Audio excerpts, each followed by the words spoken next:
Senior وزیر شرجیل انعام میمن سندھ میں خواتین کے لیے الیکٹرک اسکوٹی جلد متعارف کروانے کے لیے مسلسل سرگرم ہے۔ الیکٹرک اسکوٹی بنانے والے چینی تاجروں کے وفد نے سینئر وزیر شرجیل انعام میمن سے ملاقات کی۔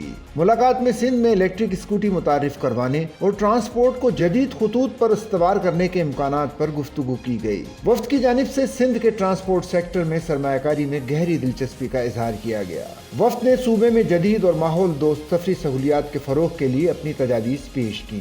وفد نے سینئر وزیر شرجیل انعام میمن کو اپنی کمپنی کی ٹیکنالوجی اور ٹرانسپورٹ سسٹمز کے بارے میں تفصیلی بریفنگ دی۔ سینئر وزیر شرجیل انعام میمن کی جانب سے چینی سرمایہ کاروں کی دلچسپی کا خیر مقدم کیا گیا۔ شرجیل انعام میمن نے سندھ میں الیکٹریکل وہیکل کا ایک مینوفیکچرنگ پلانٹ قائم کرنے کی بھی پیشکش کی۔ وفد کو حکومت سندھ کی جانب سے مکمل تعاون اور سرمایہ کاری کے لیے سازگار پالیسیاں فراہم کرنے کی یقین دہانی کی گئی۔ شرجیل انعام میمن نے وفد کو بتایا کہ حکومت سندھ صوبے کی خواتین کو مزید با اختیار بنانے کے لیے شب و روز کوشاں ہے۔ سندھ کی نوکری پیشہ خواتین اور طالبات کو 1000 اسکوٹیز جلد فراہم کرنا سندھ حکومت کا منصوبہ ہے۔ صوبائی وزیر نے کہا کہ صوبے میں الیکٹرک گاڑیوں کی تیاری سے صنعتی ترقی کو فروغ ملے گا اور روزگار کے مواقع پیدا ہوں گے۔